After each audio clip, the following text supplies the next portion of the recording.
Hello and welcome to the Pickup WNBA Podcast. I'm your host, Cathryn Naiker. And I'm your other host, Freddie Rivas. Hey, yeah.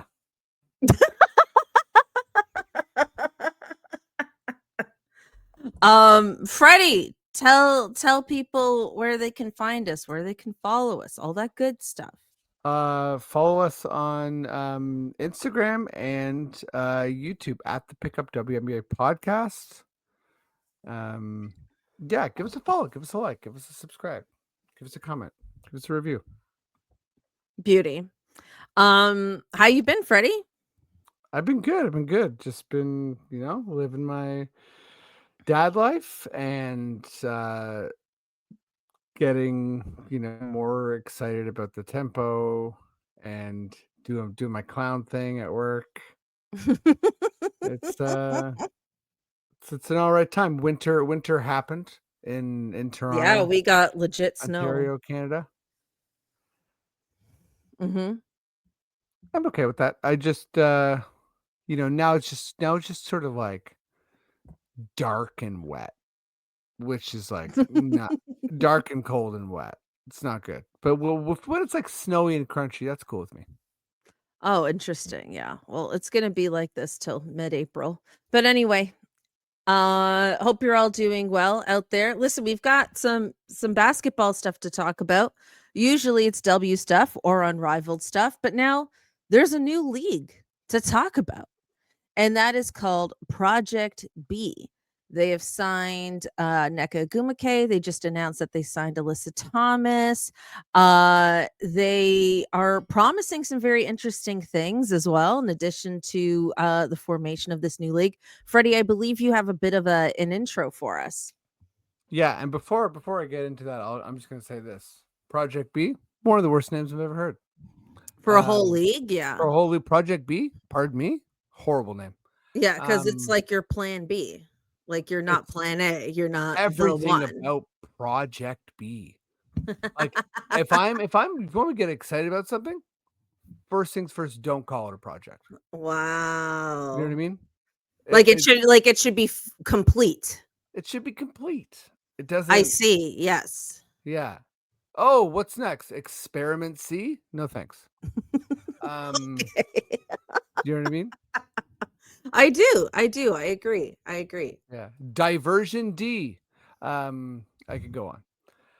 I probably can't go on actually, but okay. So before we get into all the like implications and stuff, I think just some kind of house notes. So first and foremost, the proposed schedule does not interfere with the WNBA.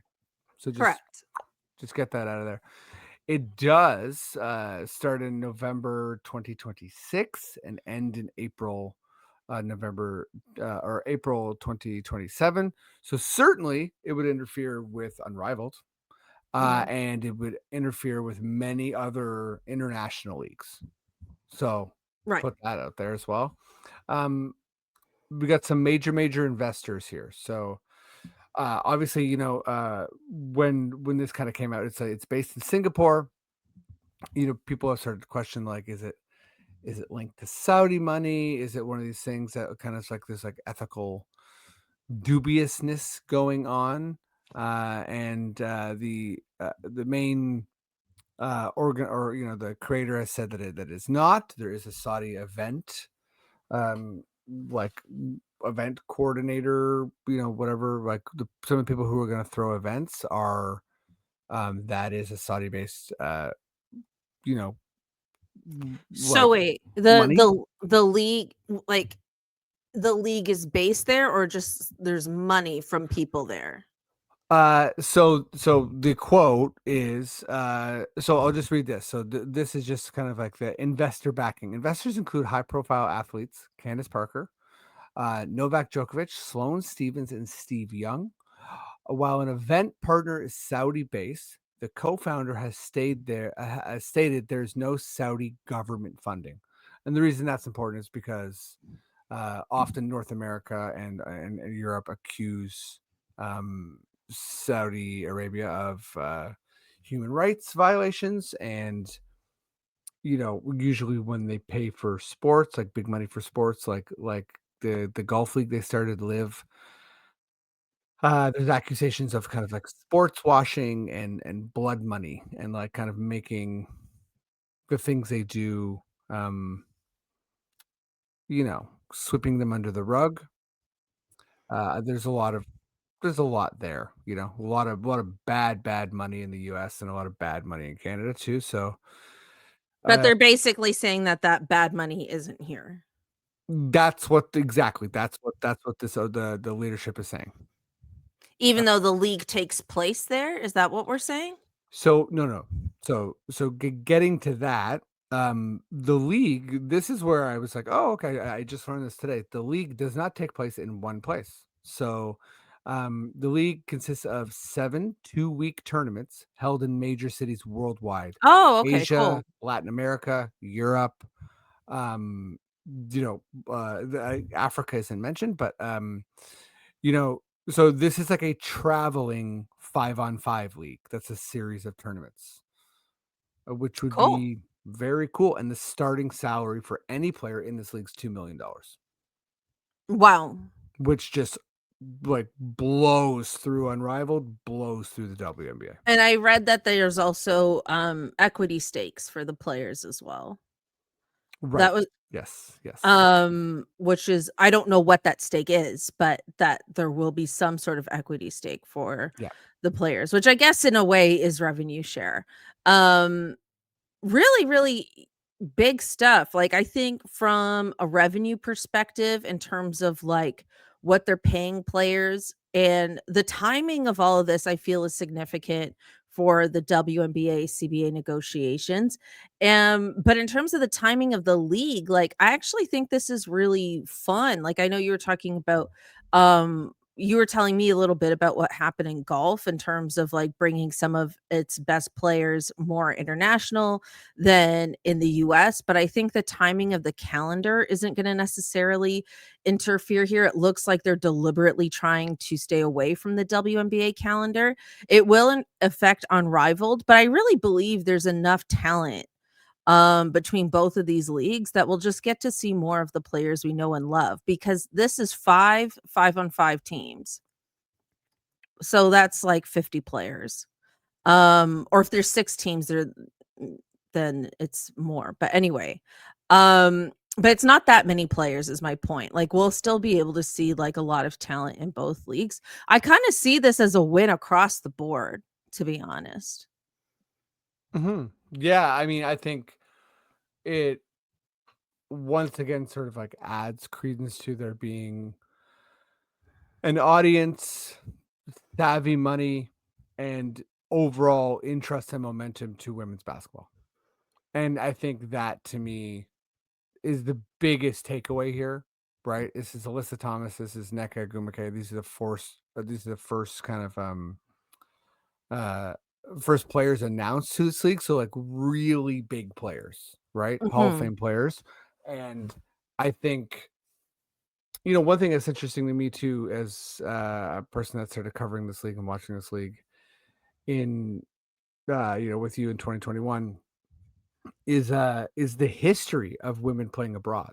So Mhm. I think for newer WNBA fans, there might be a sense of like, what the hell? And then you sort of go through like, wait a second, Diana Taurasi missed a whole WNBA season to play in Russia, Mhm. and then like you start to go through like all like that's just like the way women's basketball has worked for such a long time. And um yeah, I think the timing is interesting. I think it's both like a compliment to the WNBA scheduling wise, and then also it's putting a lot of pressure on them. Like, could you Mhm. imagine being in the bargaining table right now, and then the ownership group is saying like, we're not giving you like equity, and we are gonna, raise your salaries to like, let's say like, I don't know, $600,000 and $1 million, you know? Then you literally get to just like hold up a tablet and be like, so NECA just signed for $2 million to a league that hasn't even started yet. Yeah. And you're telling me that like you don't have that money? You're lying. You're lying. And I think that's where, if you're the owners, you're kind of like, shit. You know what I mean? Like, and then also, I mean, I would just, being a fly in the wall in this whole CBA thing would just be wild, right? Because like Mhm. we've been talking about it for years, but like the ownership of the Aces, now the Mercury, obviously Golden State and Brooklyn, all of all of these ownership groups, hopefully Tempo as well, right? It seems like it, are all saying like, we want to spend and we have the money. We just have to like kind of like pressure these cheaper owners to like um not be so stingy. Mhm. I completely agree. I think the other interesting thing about this too is that I feel that after everything that happened with Brittany Griner, being imprisoned in Russia for what was it, like 8, 9 months? And we covered that pretty extensively here as it was happening. It felt like there was this movement towards having more basketball in America. And that it was really important to have more women's basketball like in the United States, for the sake of player safety, if nothing else. And I think, like, in terms of Unrivaled, not saying that's why Unrivaled happened, but it felt like part of that movement. And then now this is kind of like a step away from that, where it's like kind of back to international basketball. But you do have American and other international investors here, like Candace Parker being an investor, I think is most notable. Um, Yeah, because also the head of basketball leadership is where was it? Alana Beard, who's a former WNBA All-Star. So right. lots of WNBA involvement in this. Yeah, I think that's also really significant and is going to affect other international leagues because this one does have strong W presence in it. Yeah, yeah, I agree, and I think after Brittany Griner, right, there's so many things that happened after Brittany Griner that I think, um I don't want to make this about Caitlin Clark and Angel Reese and sort of like the new wave of players, but there were so many things like in motion. And I think like Brittany Griner in a lot of ways like was this catalyst, um, for chartered flights, for all these things. And like obviously there was like more momentum, right? When you had Caitlin come in and everything. But like I think there like these things were in the works. The growth of the league was in the works. And this to me, even though it's not the WNBA, is really like evidence of that growth. And it's Mhm. it's global growth. I think so. With the WNBA, I know sort of by the way it's, but this explosion is so big, it feels like what the NBA and the NFL and the MLB and the NHL, what they have as far as like just a absolute chokehold on the best of the best of the best product and player and everything, it feels impossible because of the length of the season and the sort of like international interest. It seems to me like women's basketball is headed more towards uh like you know international men's soccer, where you could have like multiple successful leagues at the same time, and players switching back and forth, and you know players are going to go. Could you imagine getting cut from a W, like like when we talked about like these journey players, right, who are like on the cusp of like a team, and then like whatever it is, Project B or Unrivaled, or like needing to fill out their rosters. Like there's a lot of athletes on the fringe of making life-changing money. So they're they're Yeah. they're gonna do it, right? I also think too, a great point. And I also think too that it's also going to affect in this negotiation prioritization rules. So, Big for time. people who don't know, prioritization is the WNBA wants players to prioritize their league over other leagues, and they cannot join the W mid season. essentially. Like, you have to be available from day one of training camp, or they don't let you in. Now, I believe there are some exceptions to this. Like, we've seen Emma Mieseman be an exception to this, Yeah. but generally speaking, Gabby like Williams. Gabby Williams, yes, another huge one. Like, those contracts I think came after the fact. Like, you can't pre-sign a contract and then not be available for the whole season. And so I think maybe, like, I didn't necessarily think that was going to be on the table for this CBA negotiation with everything else that's going on, but maybe it will be now that this new league is emerging. And hey, it goes till April.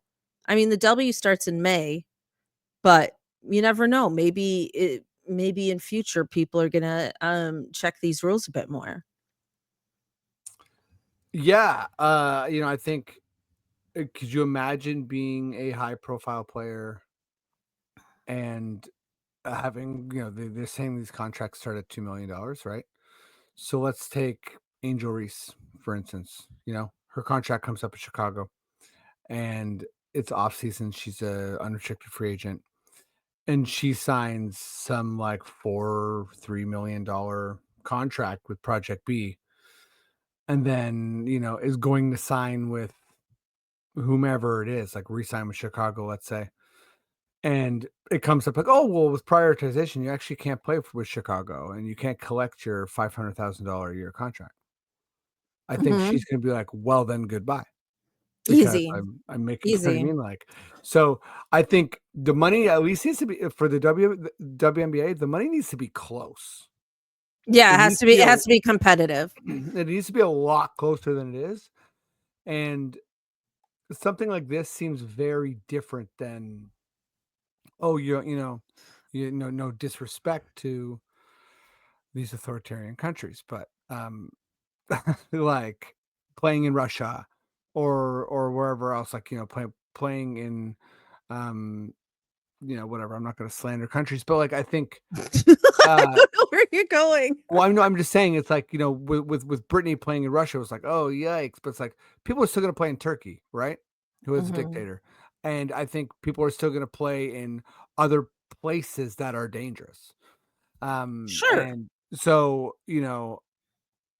I think in that sense, this isn't even that, right? This is Singapore, and then you're playing in a bunch of play. It's like, I don't know where the tournaments are going to take place, but it could be like Paris and London, and it's like, so there's like Mhm. there's not even anything problematic about this league.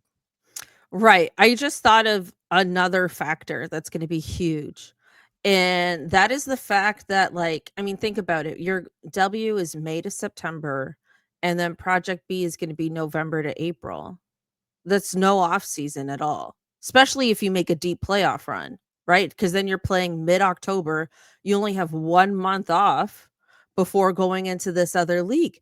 Then you're talking about injuries being a factor. Mhm. Now you're talking about just general conditioning being a factor. Like, that's actually gonna be a pro for Unrivaled, because it's like, hey, you're gonna be able to play in both of these leagues and have enough off season for your body to recover. So that's going to also be huge in terms of competition here, especially as an older player too. Like, I mean, we don't know how Alyssa Thomas and Nneka Gumake are going to feel. Like, we'll know maybe this time next year. Like, are they going to play in the W? Because it would be hard to be. I mean, it's hard for anyone to do this, but it would be hard to be in your mid 30s playing all year round. That's wild. Yeah, it made this wild off season already more wild because I'm just thinking about, like, okay, if you're the WNBA, how do you, like, really genuinely kind of, like, come out of this on top?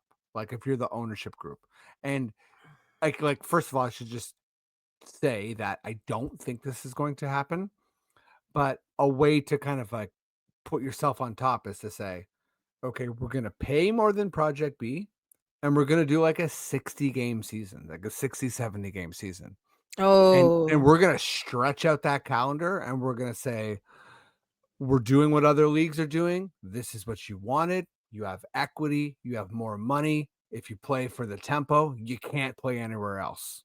That's it. right. That's And how then they other leagues work, right? You can't play for the Toronto Raptors and then go play for another team. Like you'd get sued if you got injured, right? So I think that I mean, again, this is like I truly do not believe that's going to happen, but there has to be some conversation about like, hey, this is a pivotal moment in women's sports. So this is the defining moment. So are we going to let ourselves like are we going to allow competition to come in and like keep us competitive, or are we going to like just come in so hard and squash them, right? Because I love this 60 game season idea because I think you're bang on with this. Like it would be more revenue for the league. There's enough attention on all of this for people to be invested. You could start it immediately after March Madness. You could, well, maybe not immediately because you have like that draft pool.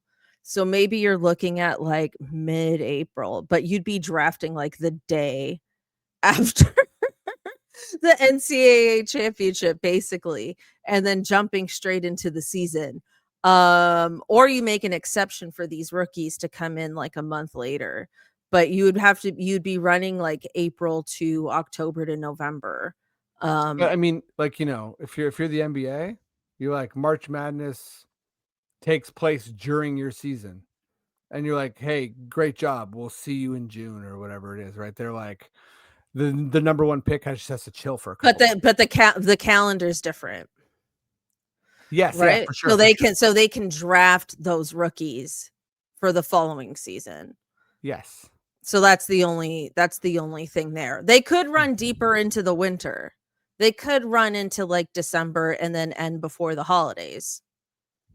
But I think stretching out the season and make it more games would be a great way to counter this actually. I think that's Well, pretty brilliant. and to me the question is like how much are they going to counter it? And how If much at all. exactly, if at all. And also, maybe the pockets just aren't deep in the WNBA. Maybe they're not ready for this moment. And maybe they're maybe they're getting kind of like a gut punch here, and this is this is like the again sports nerd in me always coming out. This is why I do a podcast. But uh for anyone that's interested in like where like a precedent for this, uh just do like a quick Wikipedia rundown on how the NBA purchased the ABA. Right, because Mm, you had in the 70s 2 competitive leagues, and then, there's a bunch of teams that played in the ABA that play in the NBA now, right? Indiana mhm. Pacers, Denver Nuggets, um, and the style changed, but there was a time where the ABA, it never had as much talent as the NBA, but there was like players were coming out of college and there was like the number one pick, and they were like, "Hey, Juju Watkins, like, do you want the ABA or the NBA?" And there was times where the best player chose the ABA. So I think that's what the WNBA is staring at right now. They're Mhm. staring at that moment, and not necessarily with Project B. Like it could be a collection of leagues, Mhm. right? It Mhm. doesn't have to be this like two Goliath leagues, but yeah, it's kind of like, do they want competition? Maybe that's healthy, or do they want to? Because like for me, prioritization kind of suggests they don't want competition, but then they're also not Yep. willing to buy them out. So it's like you got to pick one. Yeah. Just adding to yeah, it's just adding to the madness that is this Truly, moment in women's basketball. yeah. We'll never have an off season like this. Like if you're listening to our podcast, thank you so much. Please listen to us next off season. But I do guarantee that it will be less insane. Like there's just no way. Like maybe there's another pandemic or something, and that's crazy. But like, yeah, I don't. I just don't. It's like like Oh, so buddy, again. there's another pandemic, you're still going to work. Yeah. Oh my god. You're Ooh. still going to work. You work at a Send hospital. in the clowns. You work at a Um, hospital, yeah, I do. which is wild. But I'll get the vaccine first. I won't of course, I won't be going to work, that's for sure. I'll be rooting for you at home. Yeah, but I'll Uh, I'll pop in and make you laugh. yeah. Doing tricks outside your window, and you're like, I'm on the fifth floor. What the fuck? I would love nothing more, I'm on actually. stilts. Yeah, I'm on the 3rd floor. Come at me on stilts. All right. We should move on, but first, Freddie, we want to thank our listeners and tell people about the possibility of leaving us a positive review and a like and all that good stuff. Yeah. So Spotify, iTunes, like this is so big for us. This is us just kind of laying it out what it is. But we will be honest with you. These are how the algorithms work. It's really important. If you're in the US, and if you're in Canada as well, you know, the Apple specifically is like there's a US kind of like interface and there's a Canadian interface. I'm sure there's many other interfaces around the world. So wherever you do listen, and we got people from Australia, Scotland, the States, The you know, Philippines, Philippines, South Africa, Australia. like, we see you on the geo thing. We don't know you necessarily, but hey, leave us a review. It would really, really be helpful. 5-star review. Be like, Freddie stutters like crazy, but it's all good. It makes me feel good about myself. Whatever, whatever you want to, but this is kind of how you play the podcasting game. So thank you so much in advance for all, obviously, the people that have already done that. Spotify too. And I mean, whatever, any kind of love you give us on socials and YouTube and all that stuff is huge. But I think specifically Apple and Spotify, the algorithms, that's how they do it. So Yeah, our overlords at Sonar are like, guys, we need more reviews. We need more reviews. yeah, they're like, So we're trying. okay. But thank you. Okay, I want to move on to another topic, other interesting related future possibility topic here. So I was reading this article on Yahoo Sports. I was talking about, the various X factors here in this off season. And one question that it posed that I thought would be an interesting thought exercise for middle of November off season is that players like Caitlin Clark, who make a lot of money in endorsement deals outside of the actual W salary, could be in a position after they renegotiate, which would be 2027, to possibly take a salary cut if it meant building a dynasty within a team salary cap. That's something that we haven't talked about strategically in the WNBA before. But I thought this was an interesting topic if we think that's something we could foresee in this league. Um, I feel like based on the conversation we just had, there's a real like F you, pay me kind of mentality Yeah. that I don't think is going to die down anytime soon. And I don't think it's going to die down for this rookie class either, especially as they're observing all that's going on. Um, and the thing is that if no one has that mentality, then it kind of evens that playing field, or it just eliminates that option. In terms like teams will have to be crafty in terms of building their dynasties like they always have. But it was an interesting question that was posed, but I don't personally foresee somebody like Caitlin Clark or literally anybody taking less WNBA salary money for the sake of building a dynasty, a la, LeBron James and Dwayne Wade in the Miami Heat kind of era. That was like the first time I really saw that happen in a big way. But yeah, I feel like everyone's just pay us what you owe us mentality right now. And I know this is 2 years from now, but I don't see that changing like at all. Yeah, I mean, not much more to add. I think there would have to just be so much money, and it's also really, really unprecedented in any sport where for players that are kind of like in that like on their way to stardom, shot out of a cannon. Like, if we're talking like Alyssa Thomas, Tawana Bonner, Candace Parker, like players who are sort of like nearing the end of their career or like their last couple of years, Right. And and they've then you get into that veteran minimum territory. yeah, like exactly. Like your value sort of has to be declined already. Like you got to be like ring chasing. But I think someone like a sort of like current example. right? Is like there just wasn't a world where, Kelsey Plum was about to say, you know what, I'll sign with the Aces for less. Mhm. So I think the Aces were like, all right, we got to trade Kelsey because like she's gonna get paid, and like Mhm. any team in the league will do it. And I think it was like probably like a fairly tidy conversation where it was like, Kelsey, Yeah. we're not going to pay you. You are going to get paid. So let's do like a sign and trade. And she's like, okay, cool. Like, and I think like that to me, and like obviously the idea that Caitlin Clark would take a pay cut is like outrageous. It's like, it's actually insane. Like, and Well, for this is someone by who's, someone who writes about the W pretty often. well, I mean, like I can one pull of the them main up. themes about Caitlyn is that she's like wildly underpaid based on like what she generates for the sport. So the idea that she would like she's not even her endorsement like with Nike and like I think her net worth is like $15 million. Like that's like if comparatively for like what she's bringing is low. So Yep. she's just like the worst candidate for sacrificing money. But Michael Vopel, ESPN.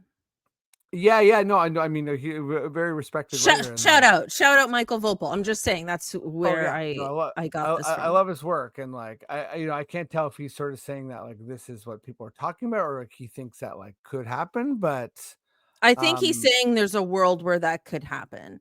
He isn't necessarily saying like it should or whatever, but that like Caitlin Clark makes so much money outside of the league itself that she will have this option if she wants it, essentially.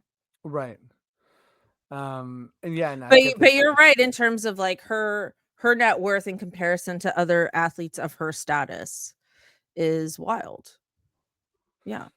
yeah, She got a deal with a store, Dick's Sporting Goods. This is a chain we don't have here in Canada, hmm, but I believe this is like a huge chain in the US. it's Are a you big one. familiar? Are you I'm familiar certainly with familiar. Dick's Sporting Goods? Yes.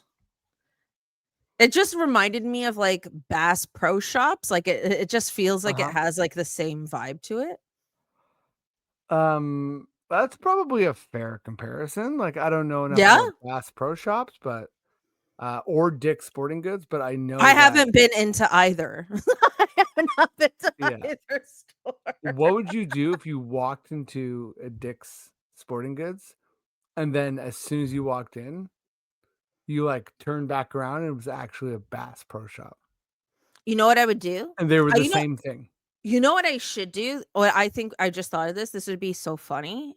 I will never do this, but I should do this. Is go to a Bass Pro Shops and then ask guys if they want me to take photos of them with fishing equipment for their dating profiles. Because there's always a guy holding up a fish. Their dating profiles as if we need you to like hunt and catch food for us.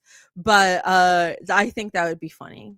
Do you want a photo of a fishing rod with you and a fishing rod for Tinder, I do, Hinge, yeah. Bumble? I do, please. I'm there for you. Yeah. I want to be standing in And like, then they take the photo and then they're like, "I'm married, by the way."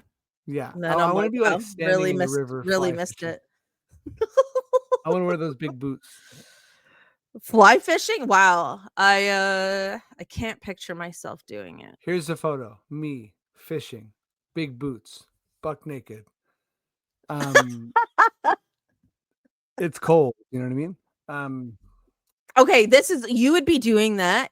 I would be on the boat with a glass of wine, laughing hysterically and you wouldn't as be taking my you photo? Wow, Oh, I'll take your photo. I'll do both. But I will have a glass of wine with me on the boat. great. That feels like my role in life generally. This is where this is where I thrive as a human being. Yeah. Well, I mean, that checks out to me. Yeah, thank you.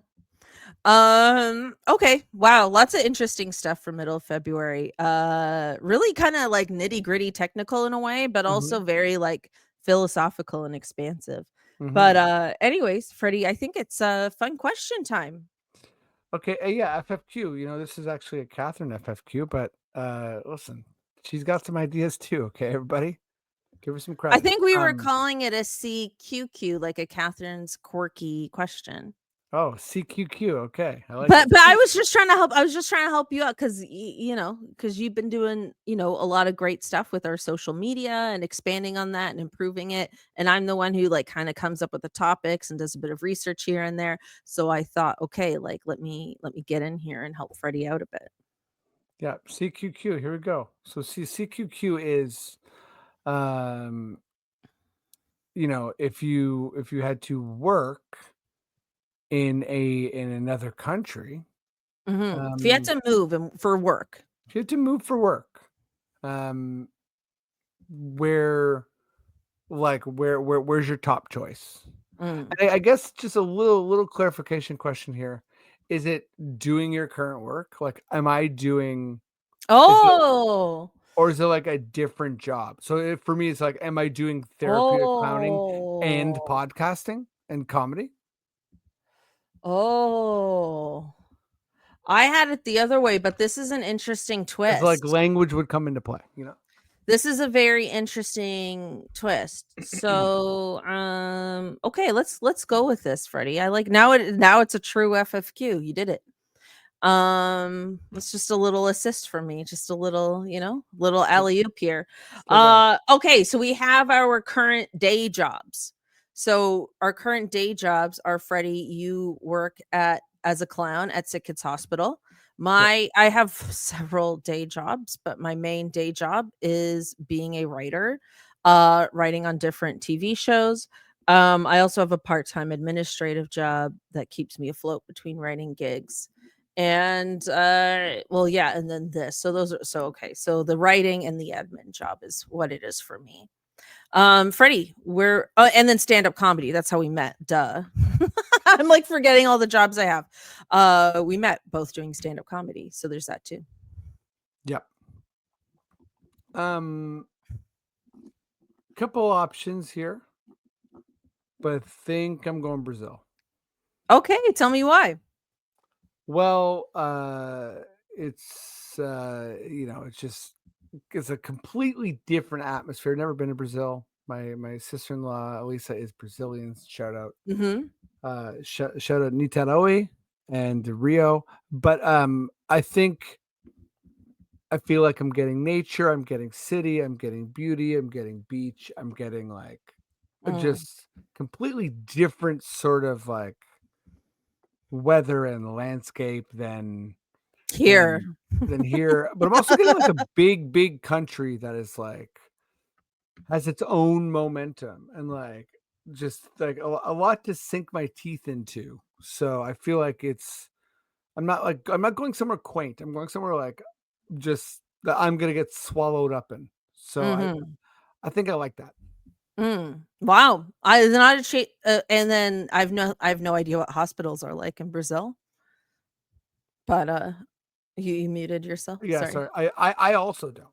I don't know what the quality of hospitals are like, but I know Or your I've heard of quality of life outside of that, like, would I've you be heard of therapeutic clowning in Brazil okay. based on a study I read. So it's like I know, it's out there. Um, we I don't know if you met Carol Zoccoli. She's a comedian. She was based here for a while. She's based in New York now. She's from Brazil. She does comedy in both English and Portuguese. And she was on like the Saturday Night Live equivalent in Brazil. Yes. Yeah, I remember. Which I always thought was really cool. So there's like a whole thing. It's a whole thing. Yeah, totally. Um, for me, so I kind of have two options that I'm sort of debating in my mind, and then you can tell me if one of these options goes against our rules. Because the work I do is virtual. Mhm. So a part of me thinks like I would love to be in Italy. I don't know whether I want to be South or North Italy, TBD. North is kind of like prettier, but South is like more affordable and more beachy. Sure. Um, so I'm not sure between those two, but I figure like I could be on like a different time zone. So like my mornings would be free and then I'd have to work evenings Zoom, but it wouldn't be the end of the world. Mhm. And then I can write on my own time and submit things as long as I meet deadlines. It doesn't really matter.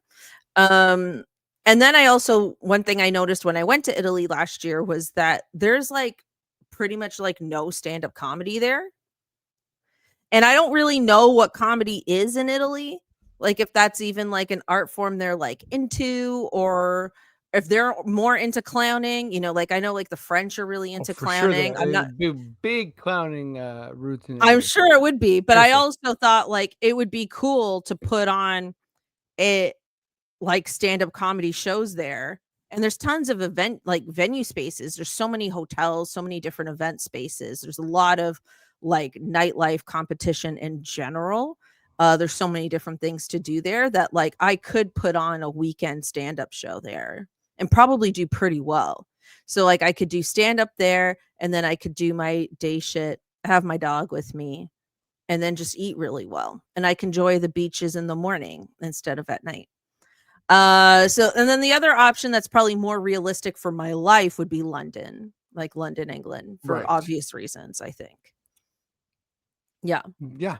But No, maybe I could network in London, live in Italy, and then work on shows there. That would be amazing. yeah, and then maybe you could like reverse Brexit when you're in London. Reverse Brexit, yeah. That would actually be super ideal. And then somehow you and I still watch the WNBA and come together every week. Certainly. Oh, that's technology. We'll figure it out. That's a must. We'll be Project C, baby. Project C. We'll get it done. You know what I mean? Project C is just this podcast. Amazing. That was fun. I like getting into my little fantasy brain there.